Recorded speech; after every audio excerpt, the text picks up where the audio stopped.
사회자시면서 저희 학교 건국대학교 언론대학원의 저희 원장이십니다. 저도 언론대학원에서 가르치고 있습니다.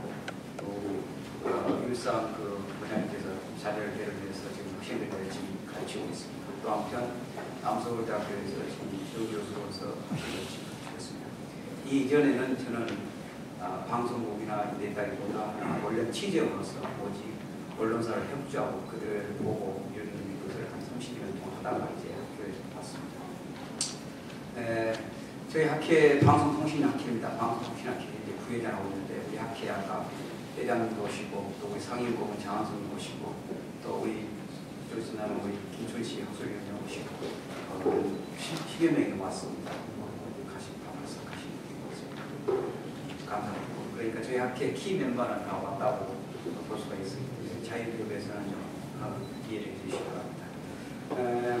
오늘 그 주제 발표 김정호 자유기업원 원장님 방송 콘텐츠 시작 활성화 진단과 컨텐츠 그리고 황기용 군의관님 올바른 역사관 정유령 방송 콘텐츠 개선관에 하여 진직 자료를 받아서 잘 읽어봤습니다. 저 생각으로는 아주 좋은 발제라고 생각합니다. 방송 콘텐츠가 시장 진화를 있어야 한다는 것은 뭐 저도 여러 여지가 없다고 생각합니다.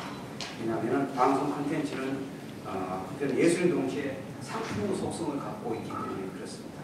그래서 방송을 통한 한편의 드라마가 우리에게 얼마나 많은 이익을 주는가 하는 것은 여러분들이 아마 사례를 통해서 다 알 수가 있겠습니다. 예를 들어서 2002년 KBS ETV에서 방영했던 그 별영가 또 2003년 MB에서 방영했던 대장금. 이처럼 별령과 이걸로만 봐도 우리는 방송 콘텐츠가 얼마나 큰 영향을 미쳤다는 것은 우리 그 배영준 스타 마케팅을 통해서 알겠습니다. 일전에 배영준이가 일본에서 자기가 아름다운 그걸 찾아 떠난 여행을 지어서 20일 만에 30억을 매출 올렸다는 것이 바로 예명 사례가 됩니다.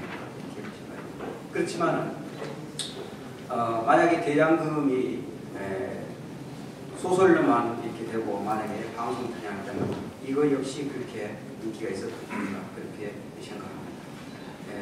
그렇게 생각하면서 발표자 우선 김정호 발표자님 중에 이런 말씀입니다. 많은 사람이 모인 여론 중에서 반드시 옳은 것은 보장이 없다. 각계 이슈에서 마찬가지로 경제 이슈에서 오히려 여론보다 소수 전문가들이 가능성이 높다고 했습니다. 이에 대해서 저희 토론자도 역시 소수 전문가가 견해가 옳은 가능성이 없다. 이에 대해서는 토론 역시 동의합니다. 단 1% 의견이라도 이성적 논리에서 그러니까 과연 옳다면 우리는 그 논리를 존중해야 됩니다. 그런 방송 컨텐츠 문화가 형성되어야 한다고 생각합니다. 그리고 또 발표자는 이런 이야기했습니다. 발표자의 이야기 중에 방송 콘텐츠 반시장 편향성 사례에 있어서 뉴스, 시사, 다큐 프로그램에 나타난 반시장 편향들 서민에는 면접 상의, 정부 타당이 이런 말이 있고 그 사례를 음주 레프트 사례를 줬습니다. 토론자 역시 취재를 협조하면서 이런 것을 많이 봤습니다. 이 발표자 역시 이런 말이 있었습니다. 방송 보도에서 서민 경우는 부가침 명령이라 있었습니다.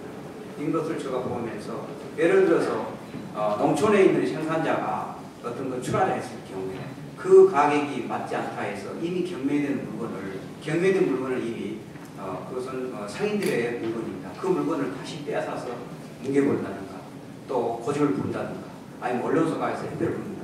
이럴 경우에 언론사는 어떻게 우리에게 취재를 했던가. 이것은 다분히 약자 편에 섰다고 나는 공부해서 이것은 객관성이고 사실적인 보도가 아니느냐 이렇게 생각을 저는 많이 지켜봐 왔었습니다.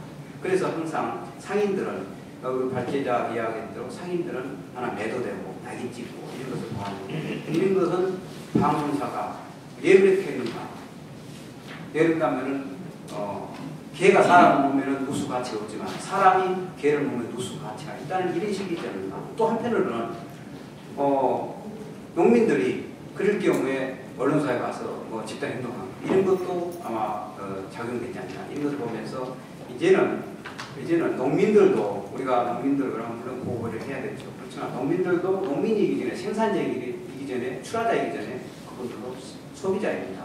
그래서 이제는 그 경기가 흐름마당에서 이제는 우리 언론사가 보다 정확하게 취재해야 되지 않겠냐 이런 생각을 듭니다. 그래서 방송사 이런 식으로 이제 어떤 아젠다를 몰고 간다면은 우리 대중에게는 강력한 그 메시지가 전달돼서 예, 우리 대중들이 그렇게 생각한다 하는 생각을 가집니다. 그래서 저 역시 이런 것을 지켜보면서 이런 것은 바람직하지 않는 거 아니냐 이렇게 생각을 합니다. 그리고 또한 이런 것을 저는 볼 수가 있었습니다. 또 이런 것들이 모든 것이 하나의 피해자를 응원하는 하나의 심리가 있는가 이렇게.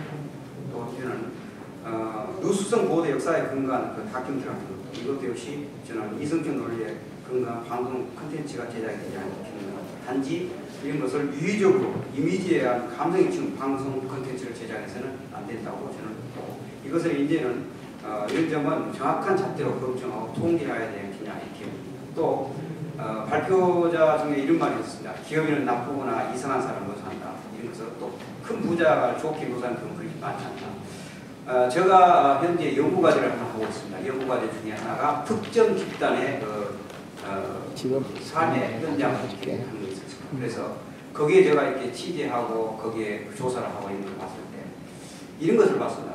소위 말해서 가진자들도 과거에는 상당히 어렵게 살고 허리끈을 졸라매고 이렇게 해서 자기가 좀 가졌는데 이제는 와서 자기를 매도하고 잘 산다고 하고 좋은 곳을 부각한다고 이런 것을 보면서 왜 그런가 모르겠다 하면서 상당히 언론이나 정부 탓하는 것을 보았습니다. 그렇다면 우리 이제 언론사도 이제는 이런 것을 아까 발표자가 야देख기 뭐 선민들은 뭐 좀 친화적이다 이렇게 본 것보다도 이제는 이 성공한 사람들도 보다 친화적이고 보다 메타적으로 담론을 좀 펼쳐서 기관별 중인 방송을 하지 않겠냐 이것이 사실에 의한 것이 아니겠나 이렇게 봅니다. 그래서 이것을 보고 그래서 우리가 다수결 원칙에 의해서 몰고 가는 정책이나 미디어 콘텐츠는 반드시 시정된다는 것들을 발표자와 같은 의견입니다. 그 다음에 또 이제 발표자가 방송 콘텐츠 시장에 대한 원리의 수요 측면, 공급 측면을 논하고 있습니다. 여기서도 저는 발표자와 같은 주장입니다. 이 점에서 우리는 시사한 바가 크다고 생각합니다. 현재 여기서 관계, 콘텐츠 보급 감독에서 이미지로 만드는 시대에 맞지 않는 점이라고 지적하고 있습니다. 그리고 방송이 정부를 의식해서 방송 콘텐츠를 생산하는 지적은 아주 적절한 지적이라고 있습니다. 어떤 방송은 사실과 이성의 논리를 근거를 두지 않고 제작돼야 한다는 것은 정말 필요가 없다고 생각합니다.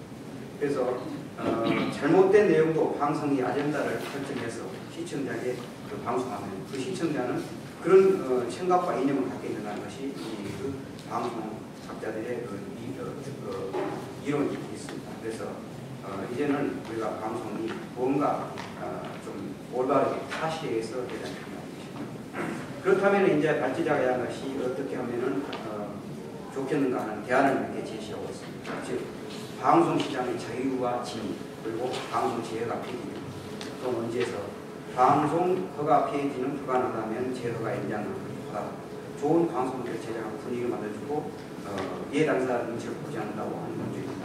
여기에 본 토론자 역시 조금 다른 생각을 다른 시각에서 이렇게 보겠습니다. 만약 이렇게 되게 되면 더 많은 부작용이 생각이 나지 않을까 하는 염려입니다. 즉 언론이 평준된 콘텐츠 제작을 가능히 더 늘어날 것이고 이렇게 되면 또 시민단체들의 눈치를 더 보게 되지 않을까. 또한 시장 친화적인 콘텐츠를 사회운동 차원에서 제작으로 즉 콘텐츠 내용만을 비판할 것이 아니라 여기에 대한 콘텐츠 제작을 만든다는 발표자 제안입니다. 이 문제는 바로 자기업이 프리네트 TV를 만들 준비하고 있다는 아주 좋은 현상으로 이제 볼 수가 있습니다. 그러나 자칫하면 너무 지나친 상호 대항력 이양 대립적 콘텐츠 제작이 만들어지지 않을까 하는 것입니다. 즉 편가르기 즉 시청자로부터 편가르기식으로 비판적인 이념만 부추긴 현상이 나지 않을까 늘어나지 않을까 하는 점입니다. 끝으로 발표자는 기존 방송의 경제학 시장 원리를 보고할 필요가 있다고 제안했습니다. 시장이 잘 작동하는 것은 보도를 제한하고 시장이 잘 안 된 것 빼고 문제가만 보도하는 것 이야기를 했습니다. 보도의 주제의 설정에 나타난 반시장 편향은 부정적인 보도가 누수 가치가 착취하고 부정적인 정보를 더욱 심각하게 제한하는 보도하기 때문이라고 생각합니다.